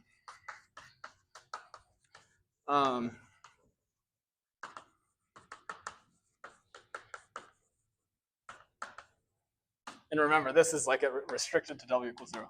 This means this kernel is just some kind of analytic way to write global sections of the actual instanton gauge bundle restricted to W equals 0, right? And because everything inside is affine, global section just means global sections just means the vector space underlying the tensor product E over functions on T star C O of C, where C is W equals 0. Okay? And now the point is this, once you write things this way, it's kind of immediate to generalize them to the noncommutative situation, because you just say, let me define the kind of D-module version of that, which is you take, so DH bar is just C and ZW mod WZ is H bar. You take DH bar and you mod out by this. And then you can say what I really mean by kernel of d bar in this kind of funny non-commutative situation where this is not even like an actual differential operator is really just, so now E, what is E? E is the universal instanton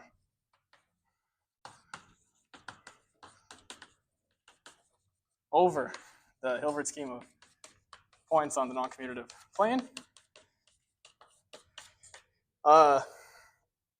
In particular, it's a sheaf of the modules over the functions, but actually valued in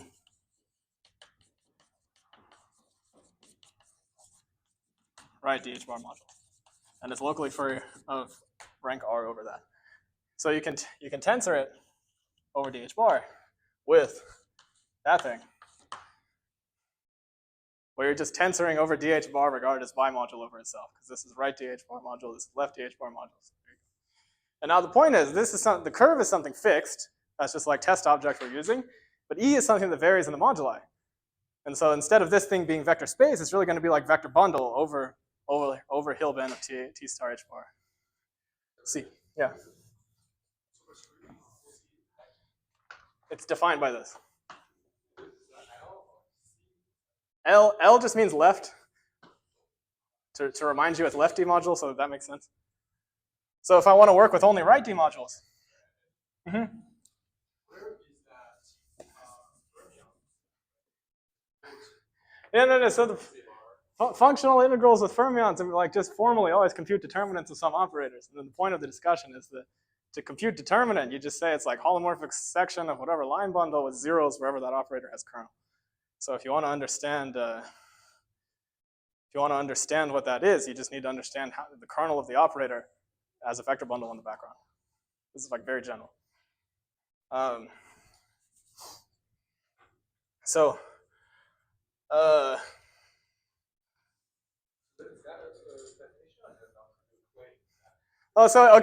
if we were being like ultra like hardcore rigorous about non-commutative differential geometry, this is some kind of like non-trivial claim.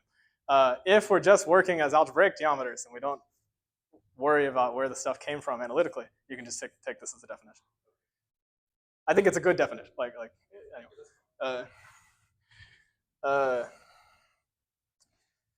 All right. So a more informative way to write this is to use the right D module version of this, by which I just mean take the quotient the other way. Then you can show that this thing, using that as a definition, is the same as the X one of in D modules from this to this, right? And so the point is, and in fact, this X is concentrated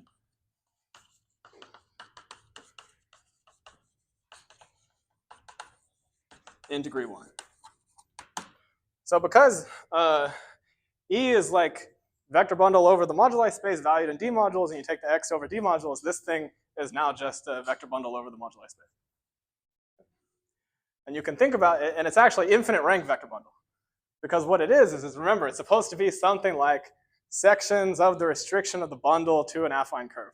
So that's like some non-compact curve, and you're going to get, and since this is like rank 1 over the quantized coordinate ring, you're going to get something that looks like functions on an affine curve, and that's infinite dimensional. Okay. So now, the kind of key geometric observation. And the reason why it still makes sense to, why this has anything to do with scattering is because, monopole S matrix, as I emphasized, or tried to emphasize, maybe it got lost in the weeds earlier, is about studying like kernel of a family of differential operators over the U plane. So now you're looking at like, how does the kernel of, well, it's not really a differential operator anymore, but kernel of something vary over moduli of instantons. And implicitly in the monopole case, we were also considering the kernel varying over moduli. Okay. So now something which is important is that when you actually define the moduli space of instantons, you really don't, you use either, you use bundles which have a fixed framing at the infinity of R4. Meaning that as you go out asymptotically, you have some preferred trivialization. And so in particular, if you go out asymptotically on the curve in which your fermions live, bundle has preferred trivialization, right? So that means using the framing,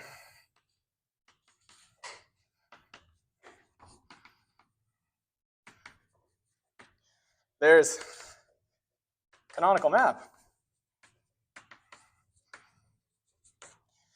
from X1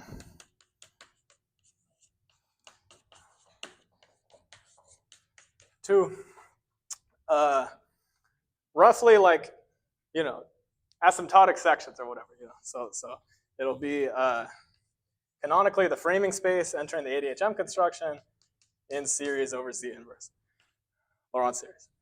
And in the Hilbert scheme case, so in rank 1 case, the dimension of W is 1. Recall W is the framing space entering the ADHM description of the instanton moduli. Now, the main kind of result, which you can now show, and there are many results you can obtain in this way. The thing I'm explaining is just the simplest one. Based on how long it's been, I think I'm just not going to explain any of the other ones. But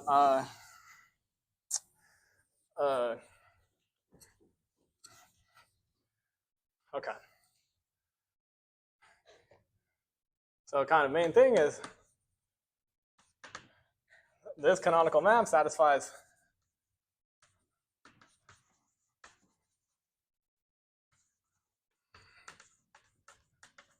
one is that it's actually the inclusion of subbundle.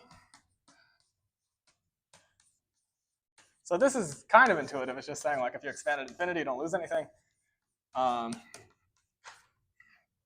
I should say this is really regarded as, so W is really a trivial vector bundle. Actually line bundle. But in general, vector bundle, rank R. Which is 1. On Hilb N. Sorry.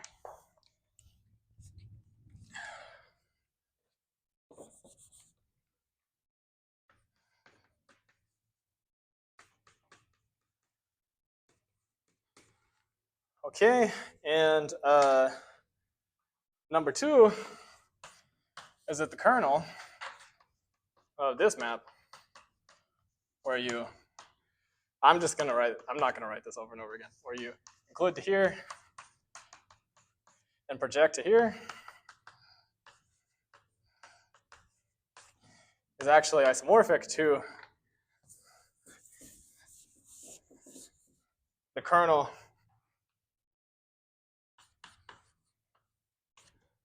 of the tautological section B2 induced by ADHM matrix B2. So intuitively, this just kind of says the fermions live on the curve W equals 0. So kind of there's like and the kernel of this map means that there's basically like a single particle fermion wave function that goes to 0 when Z goes to infinity. And it just kind of says whenever something actually hits the curve, that's when that happens. And yeah, that's where, right. And then in the similar vein, you show that the co-kernel of the same thing is the co-kernel of the B2 ADHM matrix. And so indeed, what you can, so this is again a very kind of classical thing.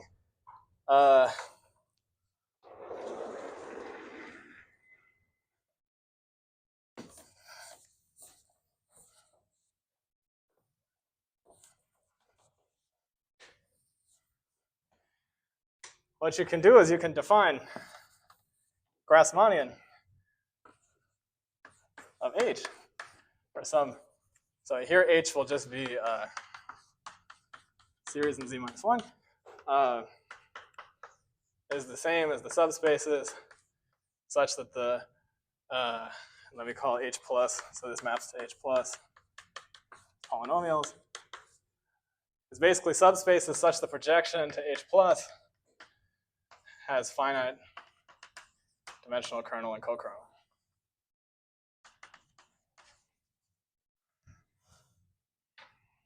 So that's basically like Fredholm, like subspaces in there such that the projection operator has some like Fredholm property. And what you can read this as saying is just that this vector bundle over instanton moduli defines a map from instanton moduli into this Grassmannian. Yeah. You get subspatial points as a Grassmannian. Mm-hmm. They have some large symmetry. Mm-hmm. And probably here also. Yeah, and so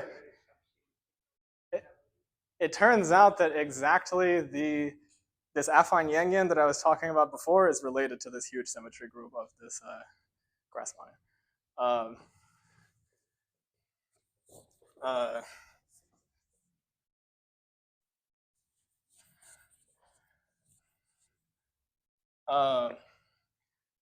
Okay, so you have this guy, and we've just cooked up a map from Hilbert scheme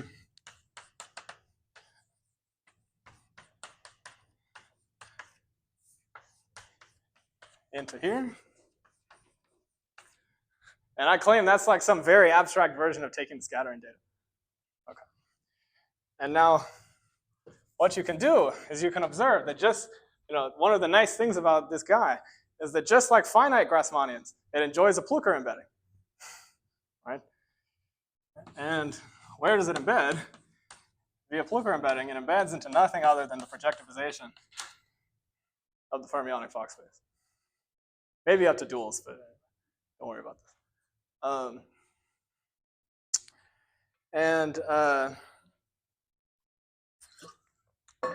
Now a corollary of the thing up there is that we have a lifting. You go here, maps to here, includes to here, comes from here. And in fact, this lives. This basically follows from this result because the point is that the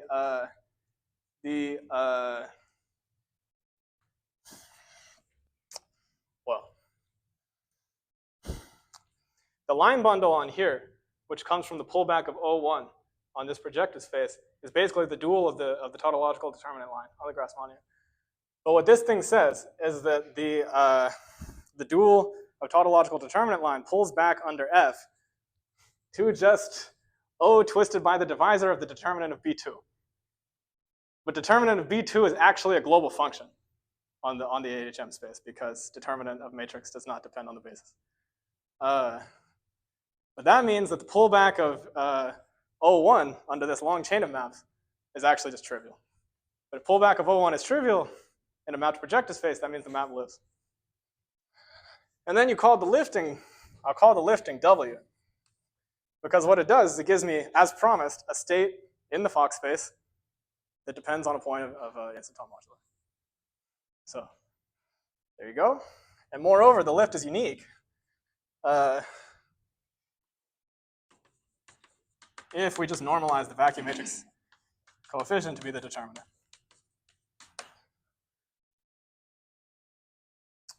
Right. So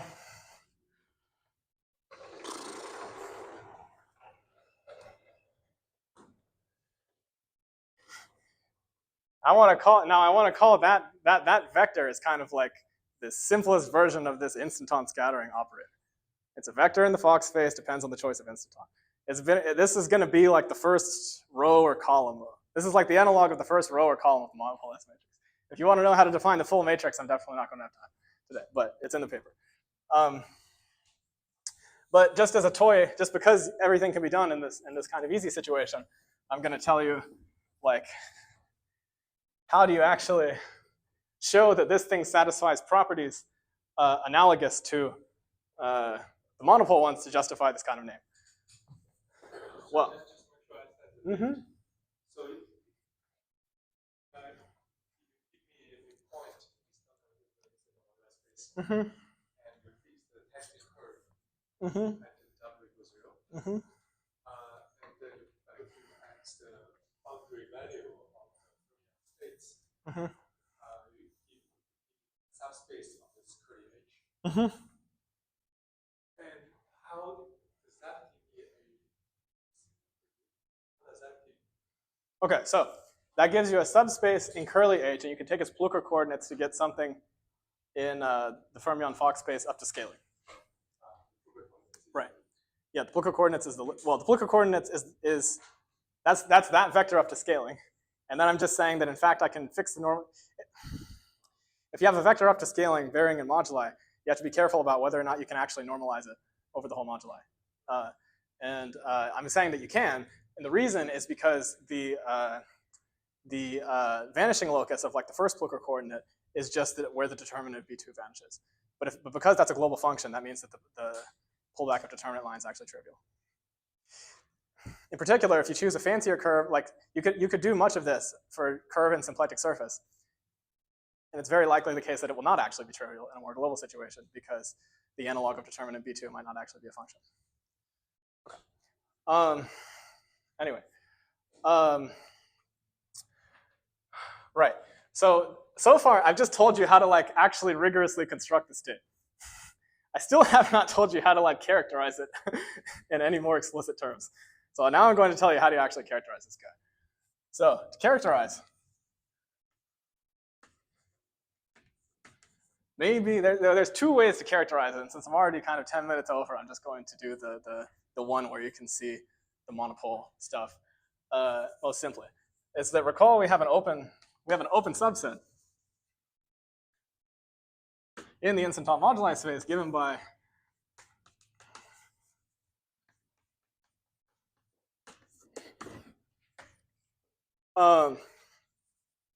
where U is defined by, so remember, this thing has a point is the class of the ADHM matrices.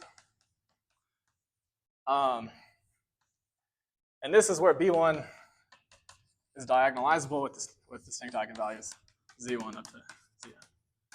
So the reason this open subset is special with respect to this thing is because it's defined on curve W equals 0. So something kind of special happens if we align the z-axis, sorry, how to say, if we align the matrix corresponding to the z-axis direction being diagonalized. You can ask, you know, I have some map from this into Fock. What does it look like if I pull it back to that open subset? Okay, and the claim is that, well, let me say that it's kind of standard thing that in this coordinate system, the matrix elements of B2 look like pi delta ij minus some stuff. And the symplectic form is the same as this stuff. It turns out that, in fact, this thing pulls back to product of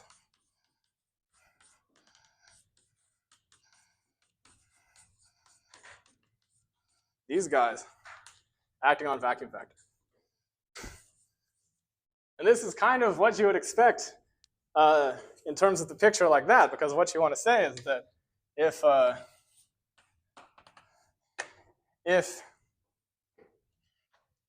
the instantons look from the point of view of this curve like some point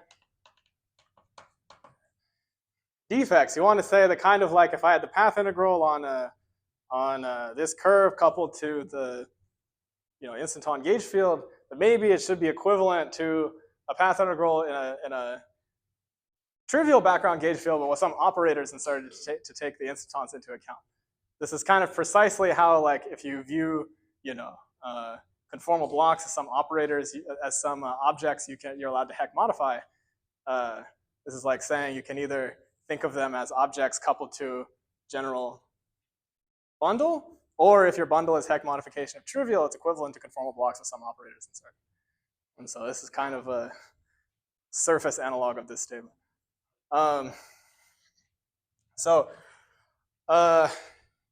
The reason this is magical is because basically these operate, this is just exactly of the same form of the factorization of monopole S matrix into elementary constituents on the open subset that is, the phase space of total lattice.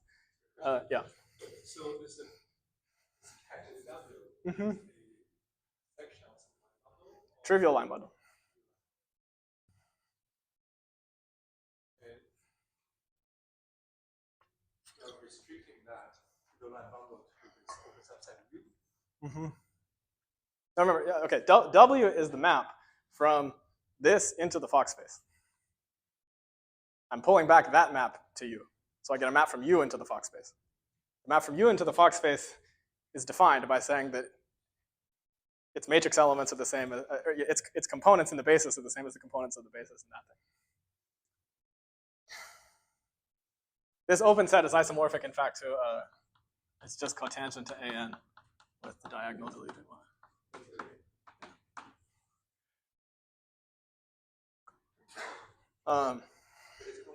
What is the object you are describing here?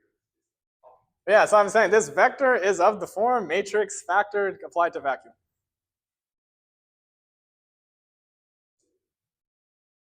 Yeah. Thing on the left. Mm-hmm. Yeah.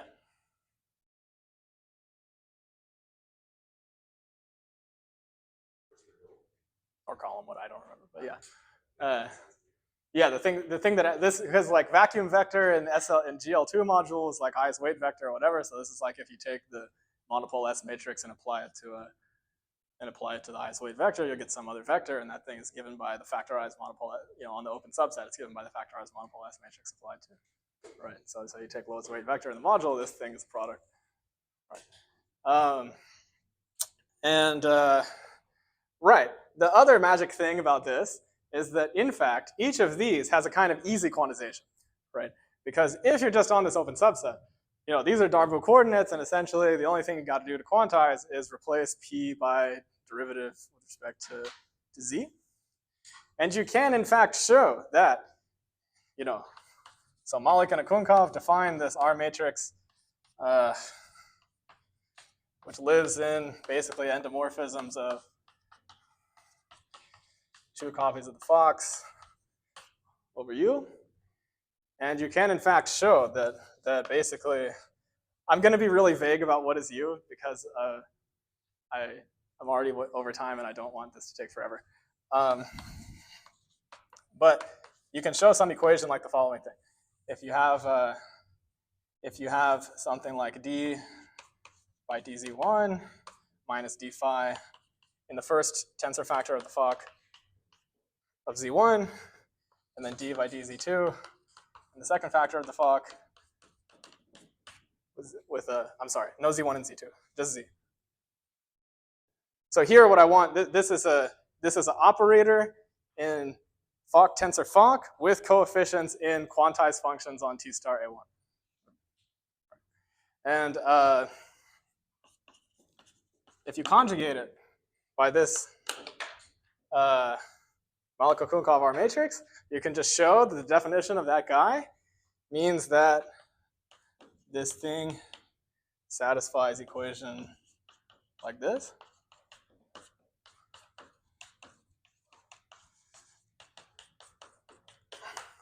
And if you just multiply this to the other side, that's the RTT relation. And so in particular, if you pass to quasi-classical limit, this verifies the RTT relation for each of the factors and therefore their product. So this is how you actually, so the claim is that this operator defined by this kind of lengthy construction using maps to Grassmannian is basically the analog for instanton moduli space of the monopole scattering matrix.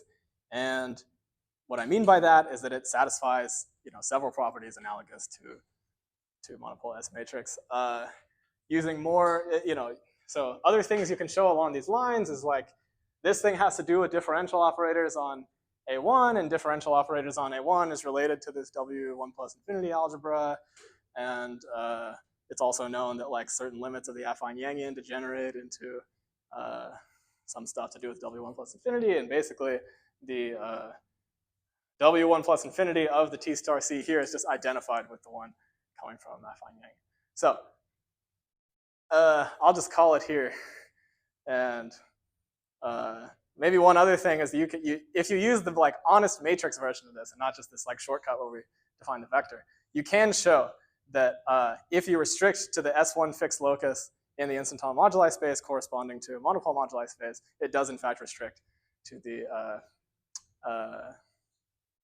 monopole S matrix modulo a certain conjecture, which I think it should be fine. Okay, that's it.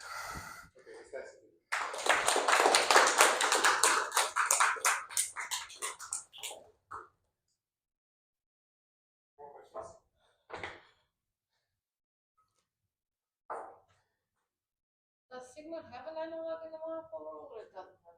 Is sigma, the choice of sigma is the choice of a module for the Choice of C is like the choice of the curve on which you do the holonomy, and it doesn't have an analog. not really, because I mean it does, because you could say like, oh, I can do the holonomy on some like general curve, but